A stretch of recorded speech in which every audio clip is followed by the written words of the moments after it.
Hello and welcome to the Slate Political Gabfest.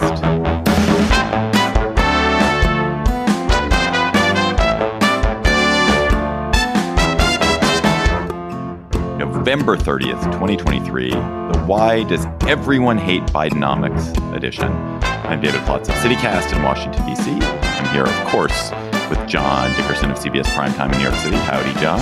Hello, David, and person to be named later. And the person to be named later is none other than Emily Bazelon of the New York Times Magazine, Yale University Law School. Hello, Emily. Hello. Just think of all those listeners on the edge of their seats, hoping that it would be someone else. Hoping it was going to be somebody else. Who do you think they were hoping it was? Well, I think some of them. Surely Henry someone. Kissinger. Was anyone hoping it would be Henry Kissinger? Couldn't be Henry Kissinger. He died, David. Let's be respectful. Once they heard my voice, their disappointment was already registered. We are not going to talk about Henry Kissinger, whose death was just announced, but I'm sure there will be no shortage of takes about the former Secretary of State that you can avail yourself of in podcast and print and all other forms. We are going to talk about why Americans hate the economy, even though the economy is in excellent shape, and whether President Biden can overcome that in 2024. We'll talk about yet another Supreme Court case that could gut the government's ability to function. And then we will talk to Tim Alberta about his sad and astonishing article in The Atlantic, taken from his forthcoming book about his family and about white evangelical America. And of course, we're going to have cocktail chatter. And a reminder that we are going to be conundruming next week in New York at 92nd Street Y on December 7th. We have plenty of seats available. We've moved to a larger room because our guest is going to be Stephen Colbert, and lots of people want to hear Stephen talk about conundrums. But you may want to hear us talk about conundrums too. There's so many good ones. Just a couple more that have been sent in. Is it more important to be clean or to be organized? Good question. Let's say you get a parrot. It can spend the rest of its life telling you jokes or telling you compliments. Jokes versus compliments. Which do you choose and why? We're never going to get through them all. There's so many other good ones. Please join us December 7th at 92nd Street Y. Go to slate.com/Gabfest Live to get tickets. There's also a VIP ticket package with a pre-show cocktail hour from 6:30 to 7:30. I don't know if there's tickets still available. There might be. And if you can't come to the live show, but you want to stream in, there is a virtual option. Go to slate.com/Gabfest Live to check it out. This episode is sponsored by Aura. It is so great to live in a world that is connected, where it's so easy to pick up the phone and text friends and family whenever you want. But texting and social media can feel impersonal, especially around the holidays. And that's why you can turn to Aura digital frames. Aura frames are a new, unique, and more personal way to keep in touch, especially around the holidays. When you give someone an Aura digital frame, and I have done this many, many, many times, you can preload pictures with old memories. And the best part is you can keep updating it with real-time pictures through the Aura app. So my mother has an Aura frame that I gave her, and I just noticed a great batch of pictures of her grandkids and then some older pictures of our family that I had. And so I just added it to the folder where her pictures are drawn from. And now she has a whole new batch of pictures on her Aura frame. And she loves it. And she called me up to say, wait, did you put some more pictures on my frame? And I was able to say, yes, I did, Ma, I did it. Aura was named the #1 digital frame by Wirecutter, The Strategist, and Wired. So visit auraframes.com/Gabfest today and get $30 off their best-selling frames. These frames sell out quickly, though, so get yours before they're gone. That's AURA frames.com/Gabfest. Get $30 off their best-selling frames with the promo code GABFEST. Terms and conditions apply. This episode of the Gabfest is sponsored by GiveWell. When you're planning to make a big purchase, say a car or a new mattress, how do you make sure that you're making the right choice? You can rely on all of the marketing claims and the product's ads. But if you're like most people, if you're like me, you prefer to find an independent resource that's rigorous and trustworthy. GiveWell provides that independent resource for a different kind of purchase, a donation. GiveWell has now spent over 15 years researching charitable organizations and only directs funding to a few of the highest impact opportunities they found in global health and poverty alleviation. GiveWell wants as many donors as possible to make informed decisions about high impact giving. So you can find all of their research and recommendations on their site for free. Last night, in fact, I sat down and made my donation, my annual donation to GiveWell, and they make it extremely easy and feels very satisfying because it does feel like you're going to make the most impact. And if you've never donated through GiveWell before, you can have your donation matched up to $100 before the end of the year, or as long as matching funds last. To claim your match, go to givewell.org and pick podcast and enter Political Gabfest at checkout. Make sure they know that you heard about GiveWell from us at the Gabfest to get your donation matched. Again, that's givewell.org to donate or find out more. Bidenomics, by almost any reasonable standard, has been an amazing success. The president's policies have helped bring down inflation from about 10% to 3%, restored the economy to full employment, raised wages faster than inflation, built bridges and roads and clean energy infrastructure, and done all this while avoiding a recession. The United States has fared far better than any major world economy in the wake of COVID and in the post-COVID era. And yet Americans do not feel it. 97% of Republicans say the economy is fair or poor. And even most Democrats, a majority of Democrats, 60+%, say the same. Even though the economy is not fair or poor, the economy is pretty good. It's very good, all things considered. And this is shaping up to be disastrous for President Biden and the Democrats in the 2024 election if these sentiments continue. So, John, what, broadly speaking, is going on here? The one thing we should discuss is whether you mean actually that Biden's policies have created the economic conditions that exist at the moment, or whether he just happens to be president during this period of improvement, because obviously there's a huge debate about how much effect a president's policies can have on short-term economic conditions. Some of those things you mentioned, the infrastructure work, that actually probably won't pay off economically for years and years and years, which we should all laud. You want presidents of whatever party and whatever ideology to think well beyond their own term, because that's what the job requires. But I think generally what appears to be happening is probably a couple of things. One is we had a huge pandemic, and it shook up the economy in all these crazy ways that people are still trying to get their head around. The actual state of the economy is difficult to read. One way we can think about that is that there have been predictions of recession going back for more than a year. And yes, and on Wednesday, the Commerce Department revised third quarter GDP, and it's over 5%. Recession hasn't happened.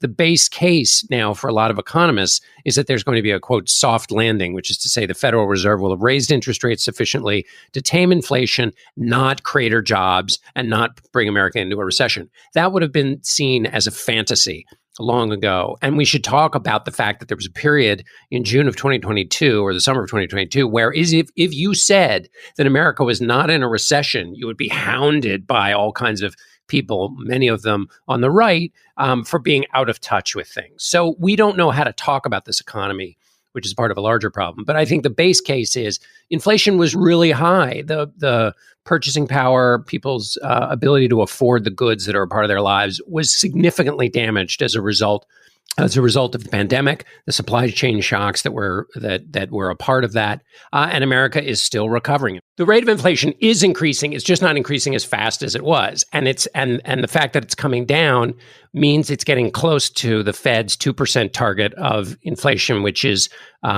presumably where it wants to be before it increases rates again.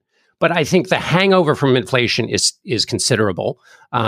People are still reeling from that. And they do see prices in some cases still going up. Even if it's by a little, it reminds them of how much they've gone up over this period of time. Now, there are plenty of places where prices are not going up. If you look at gas prices, they are down a great deal, about 60 cents from September. So, and I think then finally, the other last point is that the coverage of the economy spends a lot of time interviewing people who say, inflation really bothers me. And then a lot of reports about it, inflation really bothers people. And then it gets polled and they say, well, inflation bothers people, as opposed to energy being spent on why inflation is the way it is, where it's going, where it has been, which policies are likely to improve the inflation picture or make them worse. A lot of that stuff doesn't get discussed. I mean, Emily, we've talked about this a lot on the Gabfest, but inflation is just a universal crusher for politicians. Because everyone feels it. And people, even when wages are going up, which they have been, so that for most people, for wage earners, their wages have actually exceeded the rate of inflation if you look over the past several years. But it doesn't feel that way. You feel like you've earned your wage increase, but that the inflation is just something that's being taken from you. Inflation is theft. And people just don't feel that inflation is anything but some kind of particular curse on them. Yeah, hangover, John's word, seems so apt to me. I mean, don't we all feel this way? Don't you have the idea that prices are supposed to be where they were like 10 or 20 or even 30 years ago, right? I mean, this is going to make me seem so old, but I still am surprised by the price of like a candy bar changing from when I was like 10 years old. And gas prices especially are something I feel so sensitive to. I'm not even really sure why exactly, except that they loom so large in neon lights on the highway when you're driving by. And then when you finish filling up your car, it costs so much more money than one expects it to. And I just feel like even though it's pretty irrational, and I have read a lot of times that now inflation is at like 3% as opposed to 9%. It doesn't matter that much because things still cost more than I'm expecting. It's like my brain just hasn't caught up. It is. They do cost more than you expected. They just cost less more than they did before. And that's good. Right. But my idea of what they should cost is much lower than what, like, it's not real, actually, my ideas about what they should cost. And I'm honestly, I also think that, you know, I was reading this morning that some big ticket items like electronics have actually gone down. And somehow that matters less, even though, of course, if you save $50 on, you know, a new phone, that could be more money than the, you know, increase in the price of eggs over several weeks, depending on how many eggs you eat, or months. It just doesn't matter. Somehow it's like being dinged in little ways. Right. It's the death by a thousand cuts because you do these purchases. You buy groceries all the time and you buy gas frequently. And also you have a better sense, honestly. You don't really have a sense about what should a phone cost or what should a computer cost. Like that's not ingrained in the way the price of a carton of eggs, the price of a gallon of milk, the price of a gallon of gas is ingrained in most people. And so I think that makes a big difference. I also think that another big piece of this is just for those people who are thinking about buying a house or selling a house, which is generally a large chunk of people. It's a terrible, difficult time because it's unclear whether this is a good moment to buy, a good moment to sell. The interest rates are so high that it makes any kind of transaction sort of complicated and prohibitively difficult in a way that it wasn't for decades. Right. If you have a 30-year fixed at 3%, you're not likely to sell your house to get a 30-year fixed for your next one at whatever it is now, like 7 or whatever the percent. Yeah. I mean, I'm one of these people who sold a house at a really good time, but now I'm in a rental apartment. I just can't, the thought of buying something now seems so inconceivable to me because these interest rates are so crazy high. So I've already made my point about, I think a lot of energy should go to understanding the drivers of inflation, why we are where we are, how much of it was a result of the pandemic policies, but also then how much it was a result of political choices that may or may not have been smart. I mean, I think the Biden administration, which goes back to your original point about Bidenomics, made a decision that unemployment would be worse. The risk of high unemployment was worse to American families than the risk of inflation. In a political context, we as analysts and voters don't know what life would be like if unemployment was at 9%. Unemployment when Biden came into office was 6-something, 6.5, 6.7. That was the unemployment rate when Bill Clinton ran in 1992 saying it's the economy, stupid. And the reason he said that is America was coming out of a recession, but also because the unemployment rate was that high. That was a huge knock on George Herbert Walker Bush. Well, the unemployment rate has dropped significantly under Joe Biden, but he doesn't get the kind of benefit you would expect if you use the political prism of that 1992 race, in which lowering unemployment was one of the key measurements of economic health. So we don't quite know how to handle, report, and digest the economic dogs that didn't bark. And then just two other things I would point out. One, if people care about inflation, there should be a lot of talk about, hey, what would happen if Donald Trump were reelected and his tax cut was continued? One of the biggest drivers of the debt, which people believe has an effect on inflation. Trump's policies are not exactly inflation lowerers. And finally, if you think that one of the ways you lower inflation is by limiting the debt, then who, as a voter, would you rather have making those choices, a Republican or a Democrat, when you think about reforming the programs, Medicare and Social Security. Like, those are all the questions that should be part of the conversation that aren't. Emily, there was a really good piece about the current economic situation in contrast to what Ronald Reagan faced in 1983, 1984. The Reagan economy, arguably in much worse shape, even in the 1984 presidential election, than the current economy. Much higher interest rates, higher unemployment. It hadn't had quite the same recovery. And yet Reagan successfully ran the 1984 re-election campaign on Morning in America, this economic miracle. He was turning things around.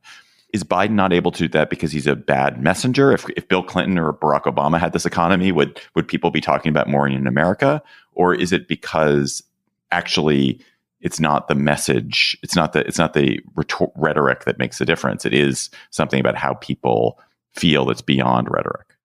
I mean, it does seem like Reagan was a particularly blessed messenger with a halo around his head in a way that I didn't understand at the time and still don't. But also, the mid-'80s relative to the 70s were so much better. And we don't have that in the same way. I mean, we should remember the, Great Recession of 2008-9, but the last decade before the pandemic, before, inflation started rising, was better. And so I feel like the relative strength or weakness of the economy makes such a difference in how you judge presidential performance fairly or unfairly. Really great point. I would say another thing is that when I was working on my book, I went back and looked at the political coverage of economic conditions. And it's basically always, in the modern era, it's been true that there's just a tonnage more of news about bad things that happen than good things. And so the inflation story is a particular one. Like, it's really easy to go to a grocery store and stick a camera, a microphone in front of somebody, and they say, "Oh my gosh, prices are up this year."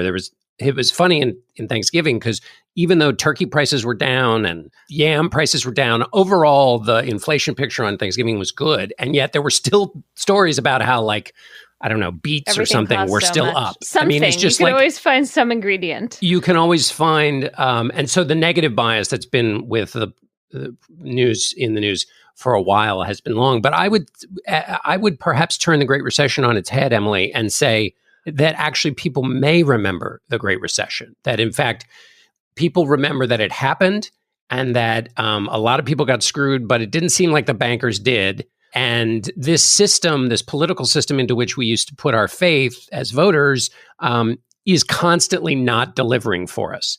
And that irritation, that larger sense of why should I care about what happens to a political system that has repeatedly not been delivering for us?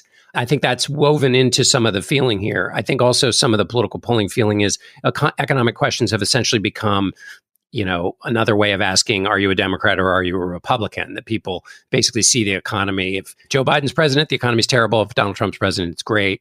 I also wonder whether, when we think about the economy and high inflation, whether it's just another way of saying we had a pandemic. Like, in other words, there are lots of policy choices that were made, but the big thing in American life that happened was a pandemic. And that kind of gets lost a little bit in these conversations. Back to your point, Emily, we've forgotten even the kind of super recent past. And it's important to remember that if you look around the world, you see parties in power getting slammed when they're up for election, parties that have ruled through the pandemic, because in almost every country, the recovery has been worse, and the party in power is held responsible for this global pandemic that was certainly not the responsibility of the Conservative Party in England or of the Democratic Party in the United States. Has nothing to do with it, but there is this resentment against a political system that was present during this time of great disruption, and now everything isn't back. So given all this, Emily, let's close by talking about how Joe Biden and the Democrats can possibly fight this. It seems like the more you tell people the economy is good, the more annoyed they get with you. So what is it that Biden and the Democrats should hope for to buoy their election prospects next year? I have no idea. Less conversation about the economy, only talking about what John highlighted about how Trump's policies could make inflation juiced up once again. I don't know. There's just something kind of hopeless to me about this with Biden, and I don't think I entirely understand it. John. I would say I would frame it slightly different than the way you did, David. But let's imagine you had no politics at all, but just wanted to try to figure out what the hell was happening and the best ways to think about it. I think you have to first think about what a president and a president's administration has control over in an economy. And so the question of whether the next president is going to support the extension of the Trump tax cuts is a big question.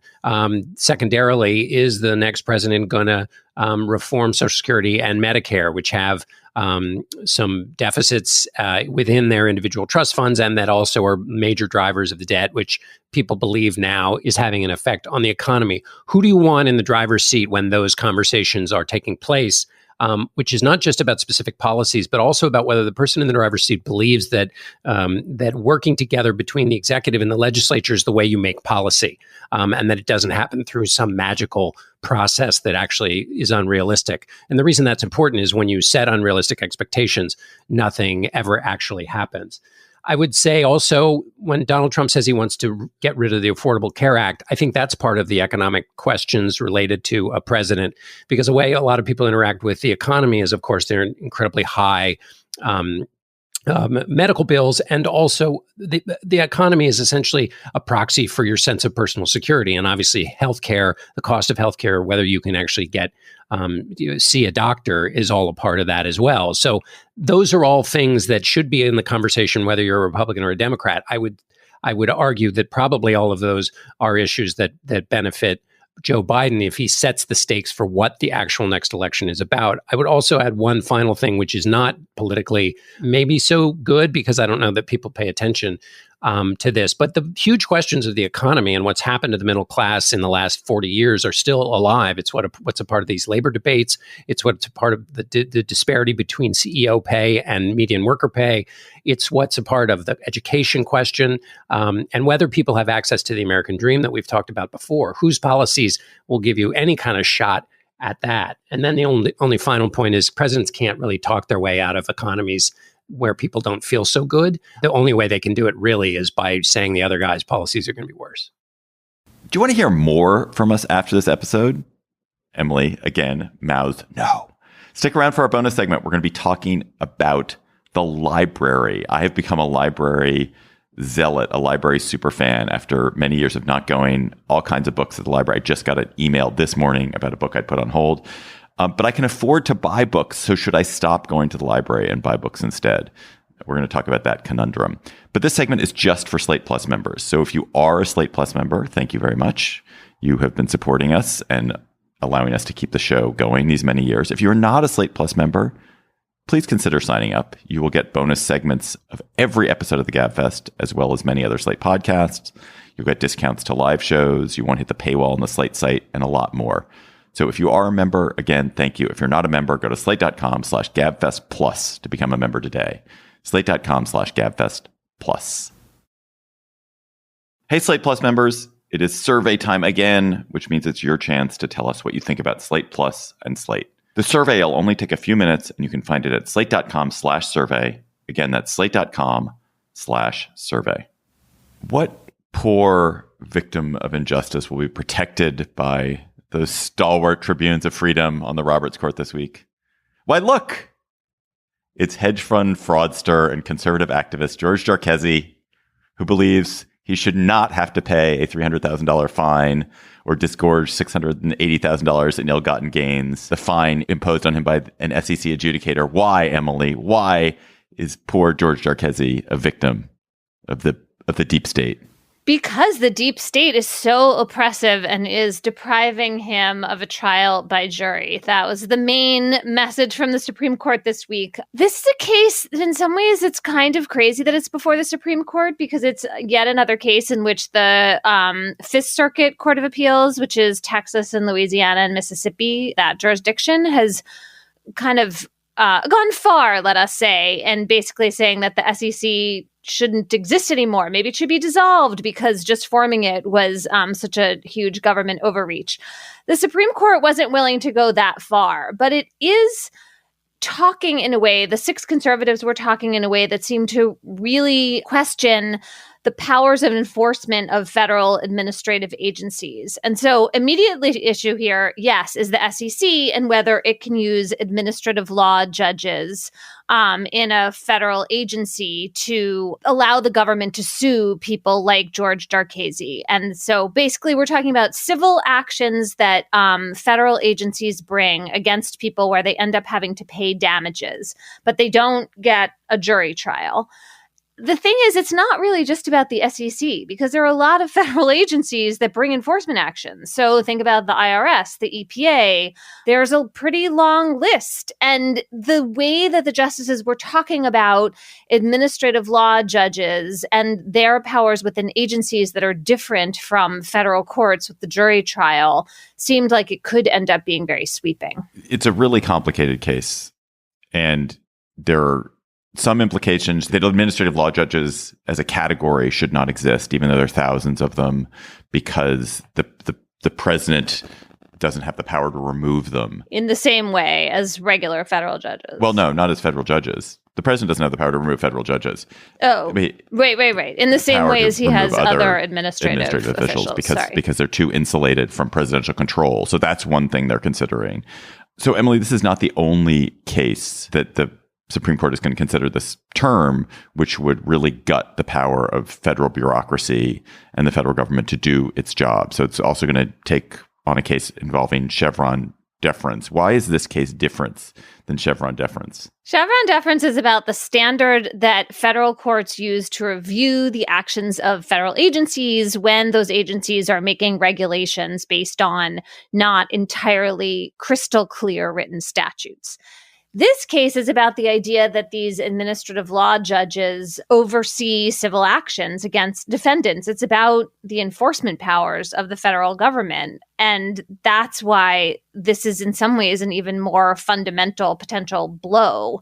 You know, what's really going on here has to do with shifting costs, right? Because if the SEC can't use its administrative law judges anymore to oversee these cases, they can still sue people in federal court. It's just that costs much more money. That's like a bigger deal, a higher stakes proceeding in which defendants have more opportunities to challenge the government. It just becomes a more expensive endeavor. And so what you're likely to see here, if the court really does basically like kneecap the SEC or other agencies, are just going to be fewer enforcement actions. And we're talking about, you know, the SEC, the IRS, the EPA. These are agencies that tend to go after corporate defendants, white collar offenders, people who have resources. And so really the best way to think about this is part of the conservative Supreme Court skepticism about enforcing regulations against those kinds of actors. Emily, is the difference between the SEC case and the Chevron deference that it feels like Chevron deference is about a misalignment of the separation of powers, whereas isn't this case in the SEC, isn't there a Seventh Amendment issue, which is you are protected in the Constitution or allowed to have a jury trial, and that one of the arguments is this runs afoul of the Constitution, as opposed to this runs afoul of the proper equilibrium between the different branches. Yeah, exactly. It's sort of a constitutional cut at this question of separation of powers. And so what the Seventh Amendment says is that you have a right to a jury trial in a civil action if the underlying complaint is at common law. So like fraud, for example, if you're being sued, then you get to have a jury trial. What the court has developed for many years, especially there's a big precedent from the 1970s at issue here, is this idea that if the government creates a public right, if there's some kind of public good it's trying to promote, and in this case, the idea is like you're enforcing fines against a bad actor, and that's good for the public, then you're allowed to do that outside of the context of the Seventh Amendment and the right to a jury trial, because that's not a common law offense. And that's the issue here. And the problem underlying this is that the court's doctrine about what's a public right and what is that common law is not totally clear. Like you can just saying the words, you can imagine that you could be like, wait a minute, what is a public right? How is that really different? And so these conservative justices seem very concerned with that messiness. It comes back again to this fundamental, foundational disagreement about the nature of American government these days. That there's this principle in conservative America, which is that there are federal bureaucrats and bureaucracies that are ruining businesses and imposing bad regulations and preventing people from creating jobs and earning a living. And they're doing it through all kinds of mechanisms, administrative law judges, Chevron deference, in every, EPA regulating CO2, whatever it is. And then on the other side is this idea that there's a government of experts, that the government's job is to protect citizens from fraud, to keep pollution out of the air. And those two things are in tension. And we see, like, they've been in tension for our whole lifetime. And now we see, and in the 70s when we were growing up, clearly the side that was winning was the side that is for more regulation, clean up the air, have Clean Air Act, Clean Water Act, all of that stuff, allow the EPA to do whatever it wants, protect those wetlands. And now this judicial shift is just part of a wave that is swamping that idea. I mean, this is what your husband Paul, Emily, has written about. But it's clear, like, ideologically, the side that the conservatives are on, they might not have public support, but they definitely have now the legal infrastructure, the judges on the court, and a political movement behind them that is going to shift shift how we think about this stuff. Yeah, absolutely. It's a giant backlash to those impulses, which one does associate, especially with the 1970s. Bill Clinton used to make the case that, you want institutions to exist because of what you mentioned, David, which is the institutional expertise on issues that Congress can't move fast enough to deal with.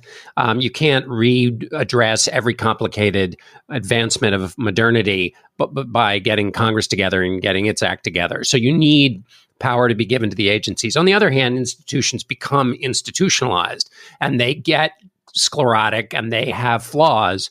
And there should be a way to redress those flaws. The problem is that the ability to redress those flaws, which would be through nimble legislation, is basically dead. And so because of that, which would be the healthy functioning of this body, it's gone into the Supreme Court, which is this blunt instrument, which then reduces everything to this fight between, do we believe in experts or not? Yeah, I think that's such a good point. I mean, we deal with so many basic issues of American life through litigation, through the courts in this country, in a way that you really would want them fought out in the democratically elected branches. And that just ends up not being how it's working for the reasons that you said.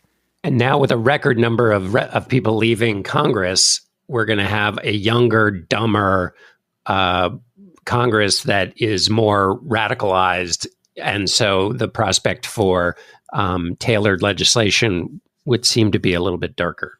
Right. I mean, there is these two, we've talked about this, but the two ideas that the Supreme Court is very interested in. One is the unitary executive, that the president has full authority over the entire federal bureaucracy in every way. And the other is the idea that we have to let Congress legislate. And we'll have an active legislative Congress and a unitary executive. But we all know that Congress can't legislate. It is incapable of it. So we are only left with one leg of the theory, which is that you have a unitary executive and nothing else. And then you have the courts just like inserting themselves in every which way. And it's very funny that the solution that the court is coming up with in the Jarkesy case is more federal lawsuits. Like, that's their answer, is federal judges should decide everything. Federal judges decide this, decide that. And so a unitary executive plus a lot of federal judges deciding things seems like a terrible, terrible way for the world to exist. Where do they find in the original text of the founders all the support for this vision of the presidency that they're promoting? It just seems like everything in the original text goes against this theory, and it befuddles me. We're joined by Tim Alberta, who's a writer at The Atlantic. He has a brilliant article in The Atlantic adapted from his new book, The Kingdom, the Power, and the Glory, American Evangelicals in an Age of Extremism. The article is My Father, My Faith, and Donald Trump. And it's an article in part about his father, Richard Alberta, a white conservative Christian evangelical pastor from Michigan who died in 2019. So, Tim, can you start by telling us a little bit about your father and what his life tells us about the story of Christianity in modern America? My dad was an atheist. He came from a broken home. He actually found a really lucrative, successful career in New York in finance. And when he was about 30 years old, he had a pretty dramatic conversion experience coming to believe in Jesus Christ, despite being an atheist, despite having almost no interest in any anything related to religion, organized or otherwise. And not long after that, he felt the calling to enter ministry. And basically his entire family, friends, everybody thought he was nuts. My mom thought he was nuts. She was not a Christian. All these years later, here I am looking back on it, talking about it matter-of-factly, but at the time, it was just a completely crazy thing for someone in his position to do. And so he became a pastor, and that's how I was raised. I was raised like literally inside the church. My mom, who of course did become a born-again Christian herself, she was on staff at the church where I grew up in Michigan, and like my entire childhood was spent in this church. This was my life. It was my family. It was my community. And it was a good life, and it was a good family, and it was a good community. But as I grew older, I think, as many people raised in that sort of environment do, I started to see some things and observe some things that made me uneasy, really, about sort of institutional Christianity. And that created a little bit of friction in my relationship with my dad. We disagreed on things. It was always loving and respectful. We had an awesome relationship, but we just saw things a little bit differently, which I think is not uncommon given some of the sort of generational schisms that we see in Christianity today. Your story, which is it manages to be gentle and incisive at the same time, and it's really about the changes in your father's church. And I think you kind of observing him too, which is always so hard to do as a writer. And I guess I should say too that he passed away a few years ago. So you're kind of looking back on him and the transition since then. Are there events during his life, political events that you feel like were catalysts for how things changed at the church while he was still alive? Yeah, I would say a couple of things. First, my dad was never all that political. He really talked to me and to my brothers about politics as an exercise in character. And so to the extent that I can ever really remember him being political, it was around two things. It was around abortion, which he felt was not even a political issue. He felt that it was a moral and ethical and spiritual issue because humanity is made in the image of God. The second thing was really the Lewinsky scandal. I mean, that was a formative moment for me as a kid. I mean, my parents even had a viewing party in their living room for George W. Bush's inauguration, not because they were excited about George W. Bush, really, but because it signaled the return of morality to the Oval Office. I mean, that's how deeply invested people like my parents were in this idea of character and integrity being essential in public life. What started to change was, and this is true for my dad, and I think it's certainly true for the evangelical movement at large, was, into the 2000s, certainly into the Obama years, a feeling that the culture was rapidly slipping away from them, that the country was changing so dramatically, that Christianity had lost its foothold, that the country's values were no longer reflective of the sort of, what they see as the Judeo-Christian heritage of the United States. And this sort of like sky is falling, barbarians are at the gates mentality suddenly, I think, changed the calculus of a lot of these folks. And I would include my dad in that. Now, I would also say that there's a spectrum here. And my dad was a pretty serious believer, a pretty serious theologian who was able to compartmentalize some of the kind of political panic he felt, if I can use that word, but also understanding and saying to his congregation all the time, which he was sort of famous for saying, God doesn't bite his fingernails. Like, you need to understand that, like, winning or losing some election does not change the fact that God is sovereign over all of these events.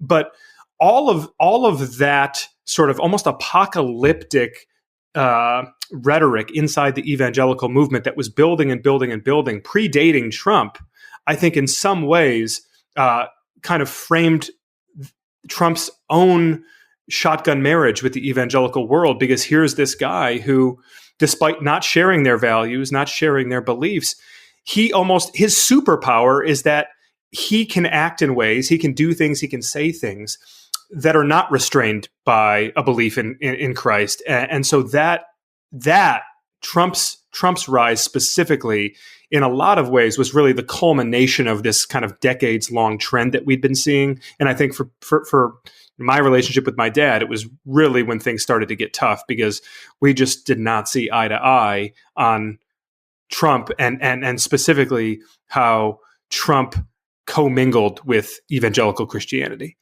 Tim, how much was in your with your father, or as you've reported on it and watched it, how much did this wolf at the door feeling? There's often a debate between, well, the wolf's at the door, we must do whatever we can to fix the situation, and then there are others who've responded by saying, my commandment is love the other like I would have loved you, which is basically throw in more love. Don't censure, don't talk about their lack of character, just drown them in love. Which has you can find that in scripture. How much was that ever a part of the conversation? Because I'm always struck by if Christ calls us not to judge, then the excessive amount of judgment that's a part of what you've described should be a contradiction to wrestle with.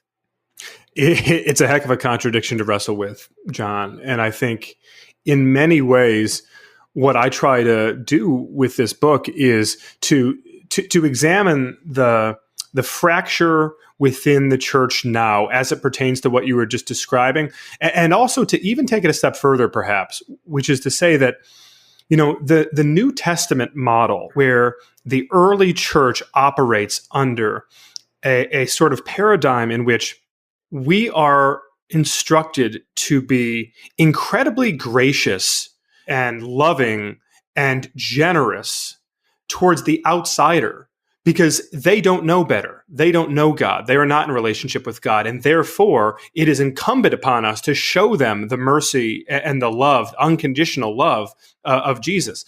On the inside of the church, we are to practice real strict accountability. We are to hold these people to the highest standard possible.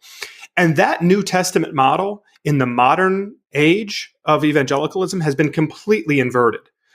We have nothing but abounding grace and forgiveness and justification and enabling for those inside the movement. But for anyone on the outside, it's fire and brimstone. And I think that's probably the most troubling thing for me as someone raised in the evangelical tradition. People will often say, well, what does that even mean? What does it mean to be evangelical? And I'll kind of joke and say, well, there is a verb in there, right? The verb is evangelize, right? If you are going to evangelize, that means that you are going to take the gospel of Jesus Christ, which I believe is the most precious gift this world's ever received, and take it to the outside world that does not know him and that is desperate to be in relationship with him. But we haven't been able to do that very effectively because the outside world thinks that we're full of it. And understandably so. This is a really depressing article for a lot of reasons. But, these people who I'm sure are kind to their children and pet their dogs and root for the same football team are filled with so much rage and fear about their fellow Americans. They love America so much that they hate most Americans or many Americans.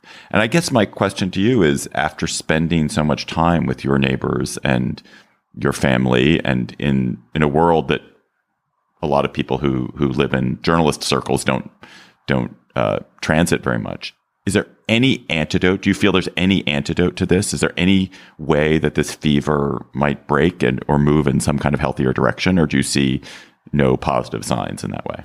Okay, so I do see a couple of positive signs. I really do, and I'm not just saying it to try to put a happy ending on what's a pretty dark story. One of the optimistic notes I would strike, and this was a real revelation to me in the course of my reporting over the last 3-4 years. When you talk with young people, young Christians, I refer to them at one point in the book as the children of the moral majority. And I sort of count myself among that group, right? I mean, that was my parents' generation. I think the children of the moral majority are very clear-eyed about what's happened here. And even at a place like Liberty University, which in some ways has become like the avatar of the corruption of American evangelicalism, I've spent a ton of time at Liberty. I've done extensive investigative reporting there. And 99% of the students there, even though they are personally conservative, theologically, culturally, politically, they are horrified by Trumpism. They are horrified by the compromises made inside the church. They want nothing to do with any of this. And so, and you see that same thing with younger people, younger believers all across the country. So that is a real source of optimism for me, because I think that they can can see what's gone wrong here, and they're going to be a big part of the course correction. The other thing I would say to the first part of your question, like, is there an antidote? The antidote. My dad used to say, like, the answer to bad theology is good theology. Like, the antidote is right there in front of us. Like Jesus said, the two great commands are love the Lord your God with all your mind and all your heart and all your strength, and love your neighbor as yourself. Right. And like, this ain't complicated. There are parts of the Bible that are complicated, very complicated, and we have to analyze and debate. And, this is not complicated. Love your neighbor. And I feel like if we were just to rewrap our minds around that very basic concept and try to process all of our, political disputes and culture war stuff through that prism of loving our neighbor, boy, what a better place we'd be. I wanted to ask you about what has happened to your father's church in the last couple of years. There's a really interesting part of your story about Chris Winans, who is the pastor who took over the church, and you say that he seemed like such a good fit, but he wasn't a conservative Republican, and he changed some of the traditions in the church that seem to be losing people in droves, at least in 2021, and struggling himself. And I wondered what has happened to him since then. Well, you'll have to read the end of the book to find out what happened to him. Sorry, my publicist made me do it. No, I'm just kidding. It's really interesting because Chris is a wonderful, wonderful guy who I've almost come to think of as a brother, because in some ways, my dad was like a father figure to him. My dad and I had all these political disagreements, and he had his flaws just like anybody does. I certainly have more than my fair share. But one of the things I really think was incredibly courageous on the part of my dad to do was he chose this guy to be his successor, despite knowing, not despite knowing, because of the fact that this guy was not a MAGA conservative Republican. In other words, I think my dad saw the value after 25 years leading this church of saying, hey, it's time to challenge the thinking of these folks. Let's make sure that they understand that not everybody who worships Jesus and who is a part of your faith tradition thinks about all of these political and cultural things the same way that you do. The problem is that my dad died very quickly after that succession. And so the guy who was the sort of the godfather, if you will, who was supposed to be there and having his back, suddenly he's out of the picture.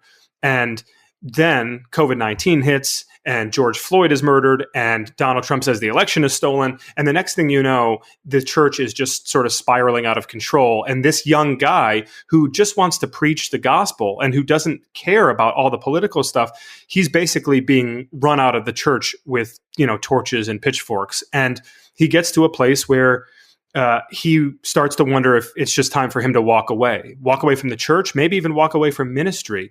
And I will just say, Emily, like this is an epidemic in the American church.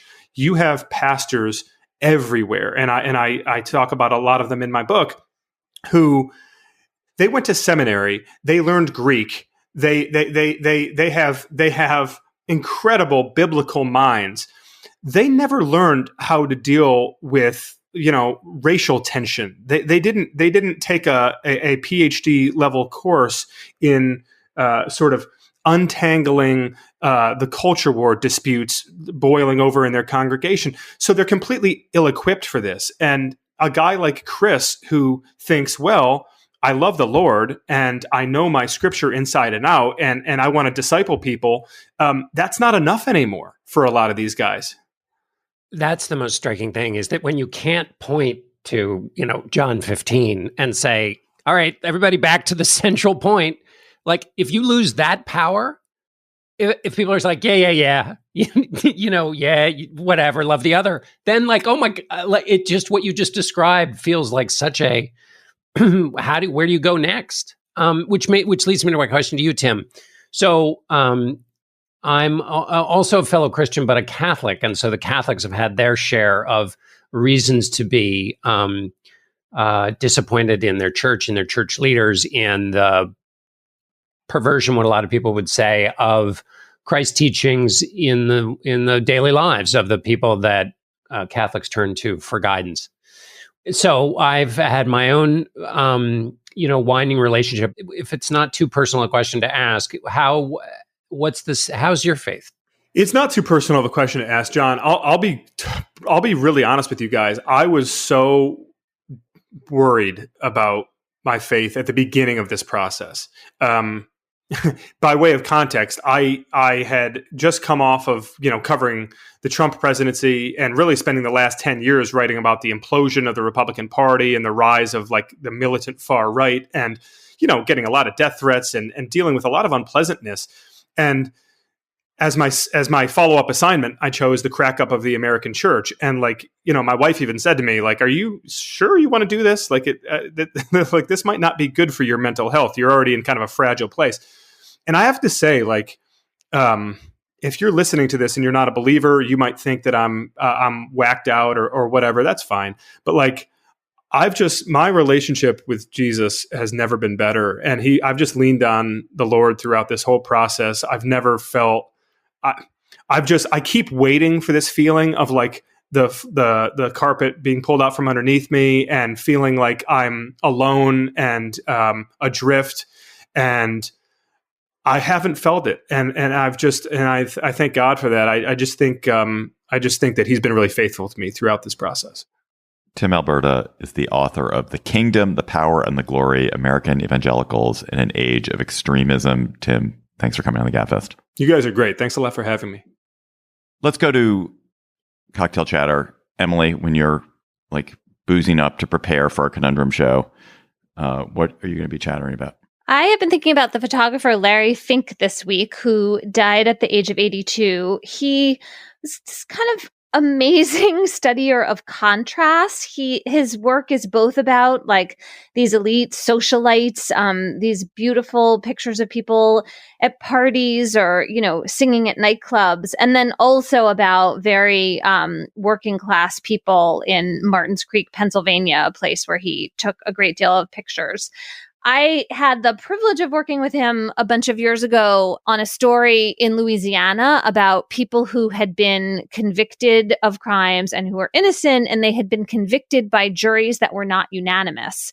And so we were looking for people who'd since been released, and also the jurors who had not believed in their guilt and who had been right about that, and who in almost any other state, that doubt would have hung the jury and the person wouldn't have been convicted. But because at the time, Louisiana allowed convictions by non-unanimous juries, their word wasn't decisive. Anyway, I loved working with Larry on this project. He was just enormously sensitive to the very regular people we were working with. They were not elite socialites. And we kind of spent a few days tooling around, and he just took as much time and patience, really, as people would give him to take these lovely photographs that accompanied my story. So anyway, thinking about him with a lot of emotion this week. John, what's your chatter?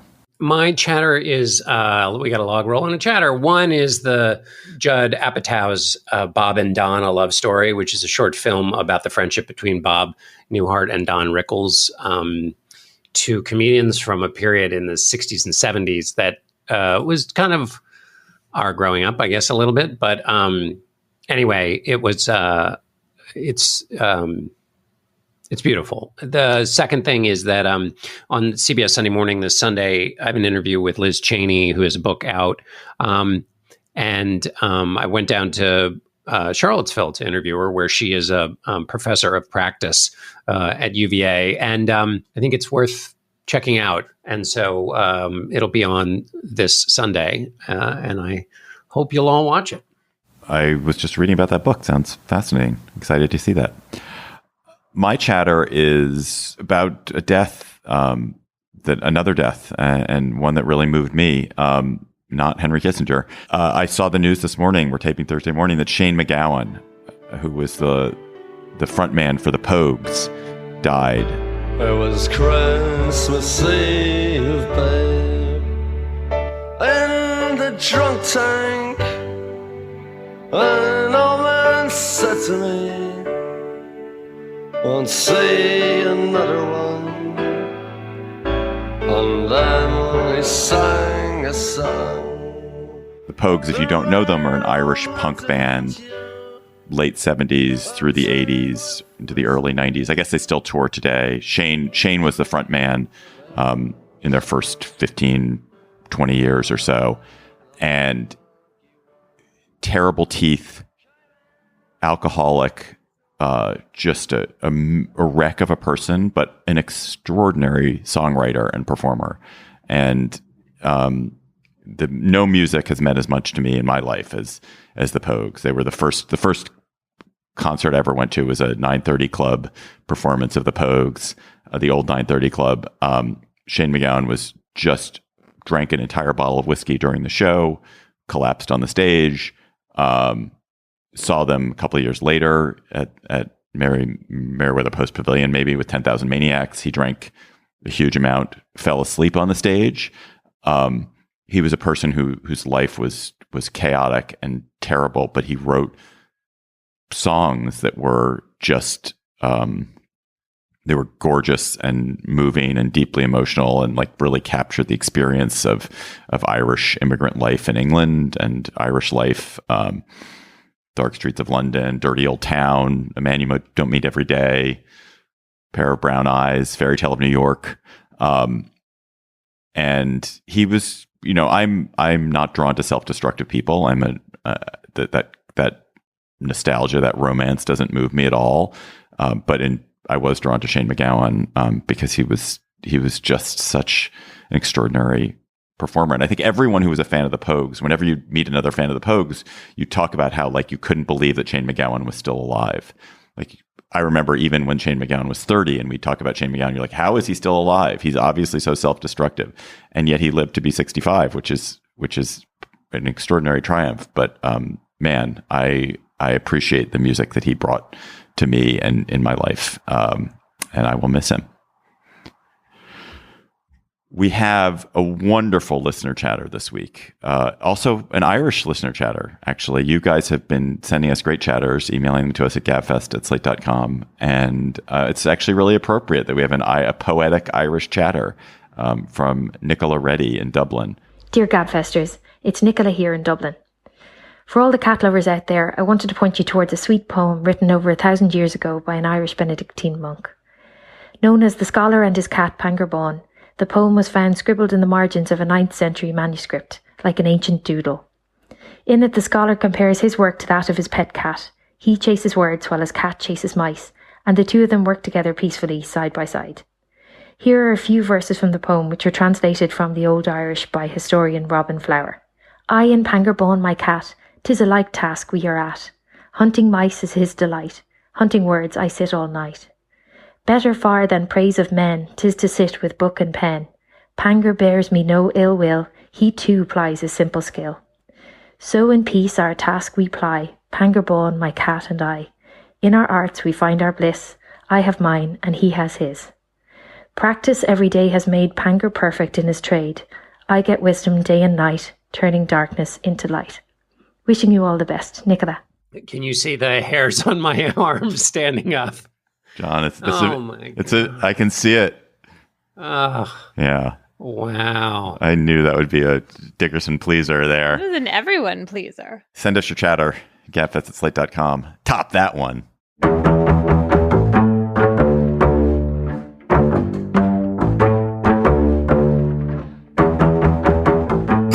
That is our show for today. The Gabfest is produced by Shana Roth. Our researcher is Julie Hugan.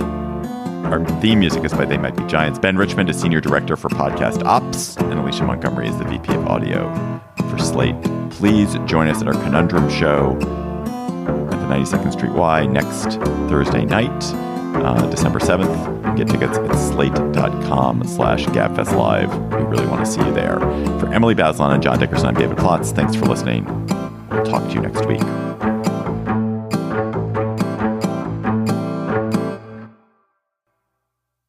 Hello, Slate Plus. How are you? Shh, shh, shh. We're in the library. We're at the library. So for reasons I can't really even understand, I have become a library zealot again after probably 20 years of really not going to the library. I have a library that's down the street from me, really good library. And one day I just thought, oh, there's a book I was looking for. I went in, the book was on the shelf.